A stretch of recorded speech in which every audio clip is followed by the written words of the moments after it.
Greetings, YouTube. As I mentioned in my review of Deadlands Reloaded for the Savage World game, I need to talk about something that I didn't like about the Deadlands setting. And I'm going to read a passage, and I'm going to read it in its entirety, and I apologize if this is a little long, but it's really important to how I feel about this. A word on slavery. Let's get this out of the way early. Whether in the north, south, west, or somewhere in between, slavery is a thing of the past. While it was a divisive issue in the 19th century America, and many on both sides of the Civil War cited it as a moral motivation to prosecute the war, the real causes of the Civil War were quite a bit more complicated. In any event, it rapidly became clear to the Confederate leadership that in order for the fledgling nation to become internationally recognized, the peculiar institution must be discarded. In 1864, the generals Robert E. Lee and Patrick R. Claiborne proposed a plan to offer slaves their freedom in exchange for military service. President Davis quickly endorsed the plan in a congressional address.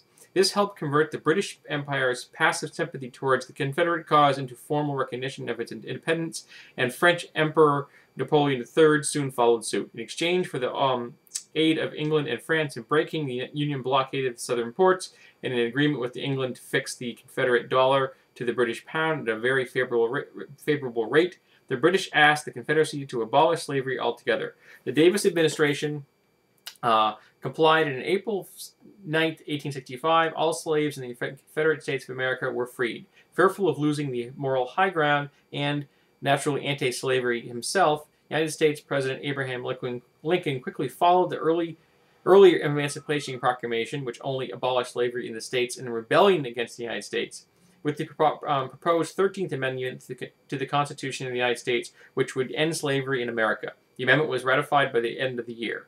By 1879, racism is becoming a thing of the past in the Weird West. Progress has been made, and more will come as peace returns and folks resume their normal lives. The prospects of further integration of Confederate society is aided by a greater sense of community and shared values than in actual history.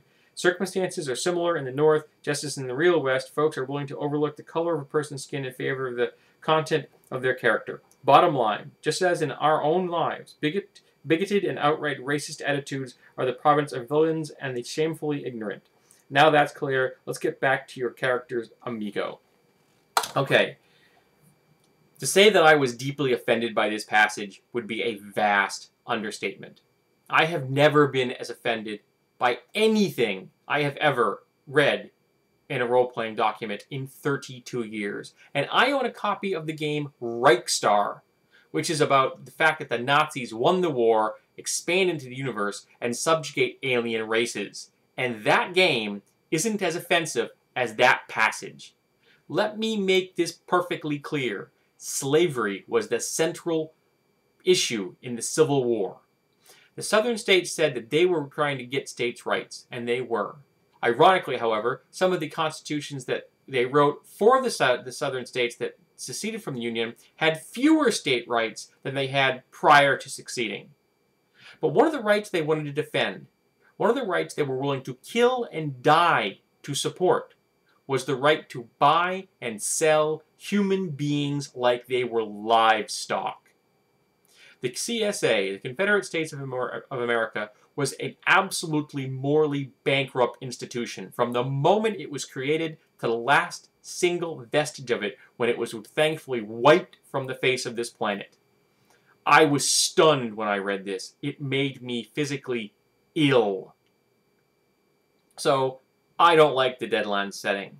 This is absolute poppycock. It presents a world that is more fantastical than wizards and dragons, dwarves, and elves. The blatant racism that is just hand-waved away. 300 years of slavery, just kind of, oh, it's all better now. No, it's not all better now. No one in the South would have done what these people said the South did. Okay, the racism of the South lasted into the 1930s in our world, and that's after the Confederates had been destroyed in 65. Okay? So, if they were still around, that ain't gonna happen. This is mind-numbingly offensive. I just can't believe it. I can't believe that any game writer put those words on a paper and stuck them into a game. Now, I know why they distance themselves from slavery. It's a hot-button issue. And if you want to distance yourself from slavery, I understand why.